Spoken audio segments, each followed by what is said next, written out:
안녕하세요. JD 부자연구소의 소장 최도입니다. 오늘은 강남 아파트 사는 법에 대해서 말씀드리도록 하겠습니다. 2021년 11월 17일 수요일 시황입니다.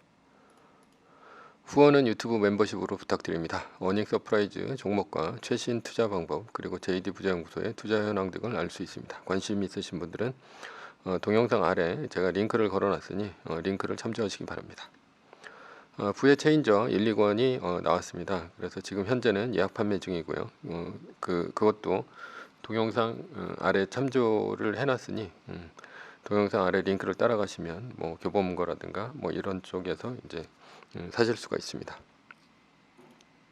뉴욕마켓워치 인플레 우려에도 강한 소매 판매 주식 달러 올라가고 채권 떨어졌다라는 기사가 있는데요. 어제는 나스닥 0.76%, S&P 500 지수가 0.39%, 다우존스 지수가 0.15%, 3대 지수 모두 상승했습니다. 메인 이슈입니다. 인플레이션 강하지만 소비 심리는 더 강하다. 수입 물가는 공급망 이슈, 중국의 디레버리징 문제 등으로 전월 대비 1.2% 올랐습니다. 인플레이션에 문제가 있다는 것이죠. 소매 판매가 1.7% 증가했습니다. 이것은 실적으로 나타났습니다. 직고치는 홈디포가 매출이 9.8%나 상승을 하면서 어제는 주가가 5% 넘게 상승했습니다. 월마트도 실적이 좋게 나왔으나 주가는 하락했습니다. 게다가 달러 강세가 나타났습니다. 달러 인덱스가 95.90이죠. 이것은 영국 중앙은행과 유럽 중앙은행이 낮은 파운드와 낮은 유로화를 유도한 영향이 큽니다. 양적 완화를 지속한다고 했고 금리를 올리는 것을 신중히 생각한다고 했습니다. 영국과 유럽이 이렇게 얘기하는 것은 유로와 파운드와 약세를 유도해 미국에 수출을 하겠다는 의도가 큽니다. 따라서 할머니가 미국의 달러나 채권 등으로 향하면서 유로화보다 미국 달러를 강하게 밀어 올렸다 이렇게 볼 수 있습니다. 세 가지를 종합해 봤을 때 인플레이션 우려는 있으나 시장의 소비자들의 심리는 더 크다라고 볼 수 있습니다. 게다가 달러가 강세이니 물가가 올라가도 강달러로 수입 물가를 낮춰주는 효과를 내줍니다. 따라서 소비자들의 소비 심리를 더 자극할 기업은 더 오를 수 있다는 얘기가 됩니다. 즉 소비자들은 사고 싶은 물건은 가격을 더 주고라도 산다는 얘기가 되죠. 이러면 소비자들은 사고 싶은 브랜드가 있는 기업들의 주가만 올라갑니다. 왜냐하면 이런 강력한 브랜드는 소비자들에게 가격을 전가해 매출과 이익이 같이 올라가기 때문입니다. 그러나 강력한 브랜드가 없다면 가격 경쟁력에서 떨어져 가격은 못 올리고 이익은 줄어들게 되니 결국은 주가는 떨어지게 됩니다. 강력한 브랜드가 있는 기업은 주가가 올라가기 좋은 환경이다 라고 볼 수 있습니다. 기업은 살짝 인플레이션이 있는 것이 좋습니다. 왜냐하면 디플레이션 환경이라면 물건 값은 그대로인데 이익만 올려야 하는 상황이 벌어집니다. 그러면 기업은 결국 ROE를 높여야 기업의 주가가 올라갑니다. 그러니 남는 잉여 현금으로 주식을 사서 태워서 주식을 없애버린다면 이익이 올라가고 주가는 올라갑니다. 그래서 디플레이션 환경에서는 현금 동원력이 맞는 기업이 유리했습니다. 애플, 마이크로소프트와 같은 자사주를 매입해서 태울 수 있는 기업 말입니다. 그러나 살짝 인플레이션이 있는 환경은 가격을 올리면서 매출 성장도 일어납니다. 즉 인위적으로 주식을 사서 태워버리지 않아도 주가는 올라가는 것입니다. 왜냐하면 물건 가격이 올라가면서 자연스럽게 성장하는 것이 나오니 말입니다. 결론입니다. 더 강하게 올라갈 주식은 무엇이냐? 인플레이션 시대에 있어서 가격을 소비자에게 전가하여 매출과 이익이 증가하는 브랜드 기업이면서 동시에 현금도 많아서 자사주 매입까지 해버리면 이런 기업들이 가장 많이 올라갈 주식이다 이렇게 볼 수 있고요. 애플과 마이크로소프트와 같은 기업이다 이렇게 볼 수 있습니다. 서브이십니다. 강남 아파트 사는 법. 미국과 한국의 주택담보대출의 차이가 무엇인가 라고 했을 때 미국은 30년 장기 모기지 금리가 원리금 분할 상환입니다. 그런데 한국은 단기 모기지 금리이고 이자만 갚아나가다가 만기의 대출을 연장하는 원금 일시 상환 방식을 쓴다는 것입니다. 즉 이제 미국은 장기로 돈 빌려주고 한국은 단기로 돈 빌려준다는 얘기죠. 그래서 민간 금리의 지표로 쓰는 것은 미국은 10년물 미국채 10년물 금리가 되는 것이고 한국은 3년물 국채 금리가 됩니다. 그래서 미국채 10년물로 보면 미국 모기지 금리하고 비슷하고요. 한국 국채 3년물 금리를 보면 한국의 주택담보대출 금리와 비슷하게 됩니다. 왜 이런 차이가 벌어졌을까? 이유는 장기 조달 금리를 은행이 해줄 수 있는가에 있습니다. 은행은 시중은행입니다. 미국은 최장기 국채인 미국채 30년물을 발행합니다. 30년물을 발행해도 사줄 주체가 있습니다. 미국에서도 소화가 가능하고 미국 이외의 나라에서도 30년물 국채를 사줍니다. 미국 내년 50년 만기 국채 발행 검토하면 100년물까지 한다라는 이제 기사가 있는데요. 현재 미국 국채는 30년물이 최장기물이다. 연방정부의 부채가 1조 달러까지 불어난 상황에서 저금리 초장기물을 발행해 상환 부담을 덜겠다라는 취지로 해석된다. 그래서 미국은 금리가 낮을 때 미국채 50년물, 100년물을 발행하려고 했으나 실패했습니다.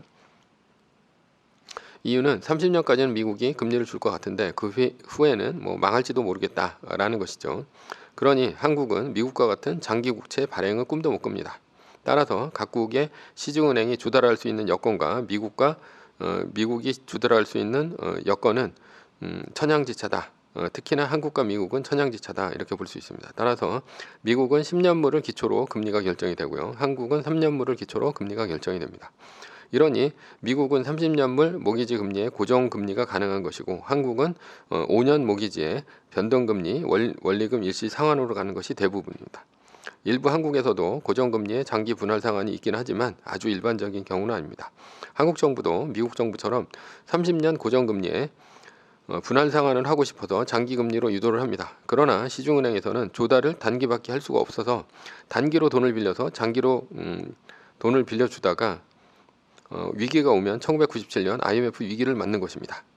그러니 정부가 아무리 장기금리로 가라 해도 은행은 망할 일이 없으니 장기 주택담보대출을 안 해주는 것입니다. 물론 아주 일부는 있죠. 그러나 대부분의 주택담보대출은 5년 만기 일시 상환에 변동금리이며 5년 후에는 원리금 일시 상환에 매년 만기를 연장해야 하는 조건이 붙습니다.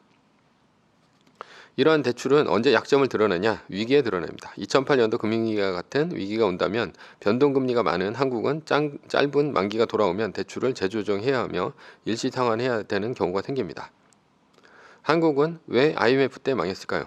IMF 위기라는 것이 우리나라 종금사에서 주로 단기로 일본에서 저금리 엔화 자금을 빌려다가 동남아에 장기로 빌려줬습니다. 그런데 갑자기 아시아 금융위기가 터지면서 일본은 단기 자금의 만기 연장을 안 해주고 회수를 해가면서 문제가 생겼습니다.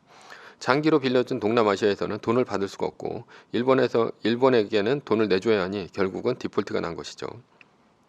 그러니 위기가 오면 한국의 주택담보대출을 받은 사람들은 IMF의 한국처럼 위기에 처한다는 얘기가 됩니다. 위기는 어디서부터 오냐? 아파트서부터 옵니다.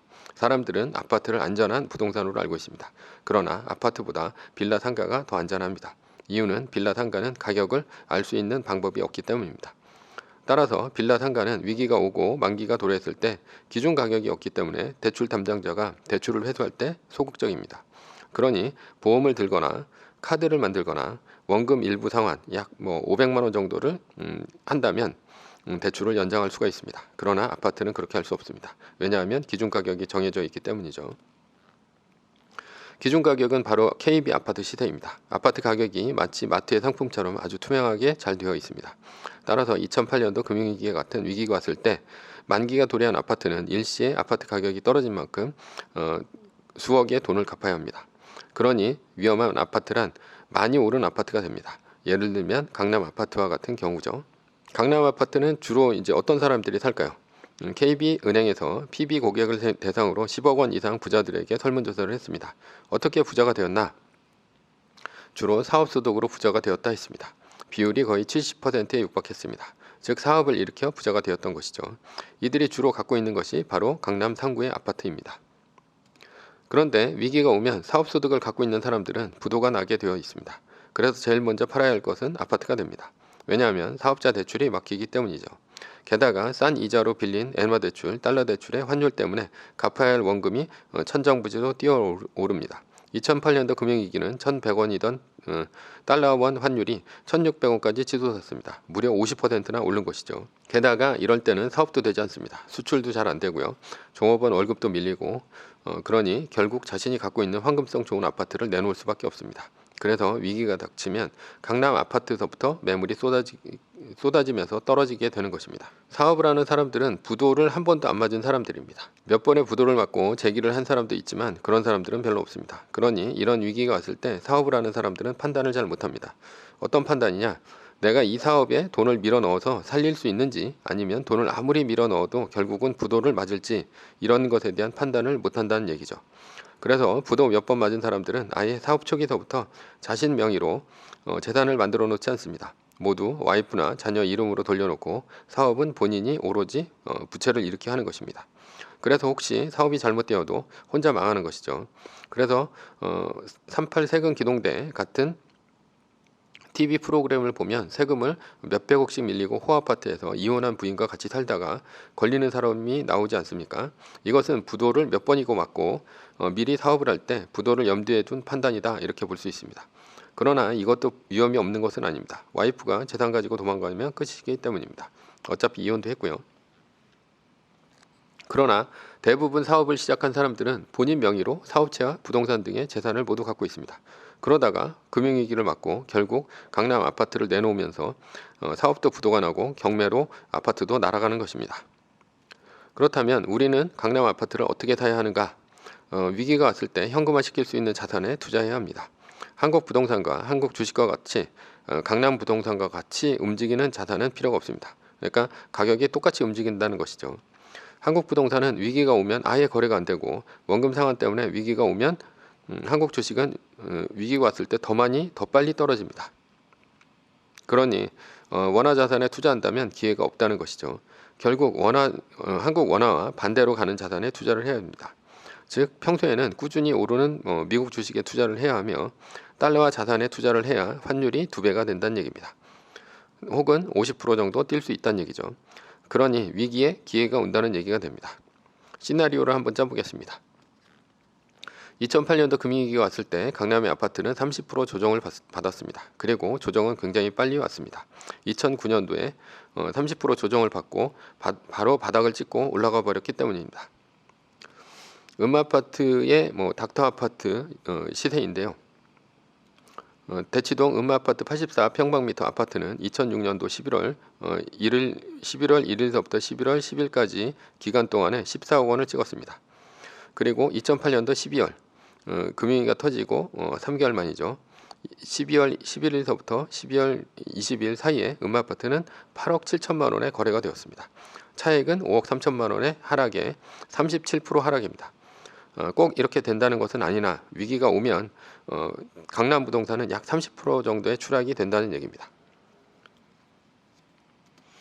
생각해 보겠습니다. 위기가 왔습니다. 강남 아파트는 1년 안에 30%의 조정을 받습니다. 그런데 달러 자산은 50%에서 300%가 오릅니다. 예를 들어 2008년도 금융위기는 1,100원에서 1,600원으로 50%가 뛰었고요. 1997년도 IMF 위기에는 700원에서 2,000원까지 3배가 뛰었습니다. 미국 주식에 투자를 하면 현금화 시키기가 용이합니다. 만약 이런 기회가 왔다면 어떤 식으로 강남 아파트를 사야 하나? 경매로 사되 시세대로 사야 합니다. 사람들은 경매로 사면 싸게 살 수 있다고 착각하는 사람들이 있습니다. 그러나 2000년 이후 경매는 대중화되었고요. 시세보다 싸게 살 수 있는 기회는 2000년대 초반 다 없어졌습니다. 그러니 경매는 시세대로 사는 것입니다. 만약에 경매를 시세보다 싸게 산다고 생각하는 사람이 있다면 100년이 지나도 낙찰을 못 받습니다. 시세대로 낙찰가를 쓰면 낙찰이 됩니다.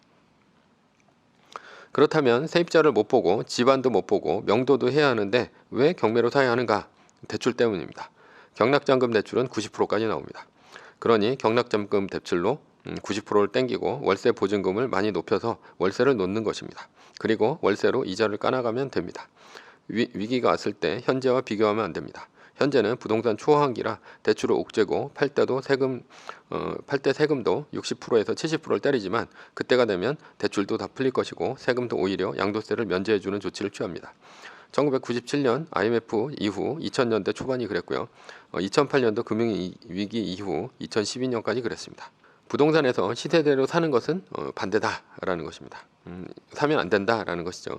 일단 역전세난이 나서 전세 가격이 많이 떨어져서 갭 투자할 돈이 많이 들어갑니다. 웬만한 아파트 매물도 경매는 떨어지지 않습니다. 그러니 무조건 경매 법정에서 시세대로 낙찰을 받는 것입니다. 물론 시세대로 사더라도 나는 계획이 있고 미래를 보고 있습니다. 왜냐하면 앞으로 경기는 다시 풀리고 강남의 아파트는 오를 것이기 때문입니다. 그러나 이러한 계획이 없다면, 계획을 모른다면 계속해서 싸게 낙찰을 받으려고 하다가 낙찰을 못 받고 그 기회가 지나가는 것이죠. 예를 들어 35억 원에서 30%인 9억이 떨어져 21억 원의 강남 아파트를 낙찰받았다면 대출은 18억 9천만 원까지 받고 10%인 2억 1천만 원과 취득록세, 공과금, 경비 등을 합쳐서 2억 5천만 원을 주고 이 아파트를 삽니다. 그리고 2억 5천만 원의 보증금에 월세를 놓아서 대출 이자와 월세를 까나갑니다. 이때 현금 2억 5천만 원은 미국 주식을 현금화에 마련합니다. 현금화를 할 때 가장 타이밍 좋게 현금화하는 방법은 바로 리밸런싱과 말뚝박기입니다. 리밸런싱을 안 한다면 현금화 자체를 할 수가 없습니다. 위기가 오면 미국 주식도 50% 빠집니다. 그런데 50% 빠진 주식을 팔아서 강남 아파트를 산다는 것은 너무도 뼈아픕니다. 그러니 꼭 리밸런싱을 통해서 현금화를 하고 현금화한 달러를 원화로 바꿔서 강남 아파트 잔금을 마련합니다. 그리고 강남 아파트를 샀다면 앞으로 어떻게 해야 하는가? 경기가 풀린다면 반드시 전세가가 올라갈 것입니다. 그러면 대출을 갚고 전세로 돌려야 합니다. 그리고 전세가가 내가 받은 아파트 낙찰가를 넘어서 올라갈 것입니다. 21억 원을 넘어가는 전세가가 형성된다는 얘기입니다. 그리고 매년 1억 원 이상씩 상승할 것입니다. 그리고 상승한 전세를 받아서 일부는 종부세, 재산세를 내고 그래도 돈이 남는다면 미국 주식인 세계 1등주에 투자를 합니다. 위기 뒤에 가장 빨리 오르는 것은 바로 세계에서 가장 좋은 주식이고 그것이 바로 세계 1등 주식입니다. 그리고 정부의 규제가 옥죄오면 적당한 시기에 1주택으로 처분해서 세금을 최소화합니다. 결론입니다. 세계 1등 주식, 미국 주식에 투자를 하고 리밸런싱을 해야 위기에 강남 아파트 살 기회가 생깁니다. 꼭 기억하시기 바랍니다. 물론 이렇게 얘기를 해도 대부분은 귓등으로 듣겠지만 말입니다. 매뉴얼입니다. 세계 1등 주식은 전고점 대비 2.5% 떨어질 때마다 10%씩 팔면서 리밸런싱을 하다가 나스닥 마이너스 3%가 뜨면 말뚝을 박는 것이다. 자세한 내용은 JD 부자연구소 다음 카페를 참조하시기 바랍니다. 전제는 세계 1등 주식은 우상향합니다. 위의 상황은 매뉴얼일 뿐입니다. 따를 사람은 따르고 참고할 사람은 참고하시면 됩니다. 주식을 사고 파는 것에 대한 모든 책임과 이득은 본인에게 있습니다. 매뉴얼을 지키다가 포모가 두렵다면 매뉴얼을 지키지 말고 마이너스 3%대 판 가격이나 리밸런싱 때 판 가격보다 단 1불이라도 떨어졌다면 전량 매수하시기 바랍니다. 오늘은 강남 아파트 사는 법에 대해서 말씀드렸습니다. 지금까지 JD 부자연구소의 소장 주던이었습니다. 컨텐츠가 좋았다면 구독, 좋아요, 그리고 알람 설정 부탁드립니다. 지금까지 들어주셔서 감사합니다.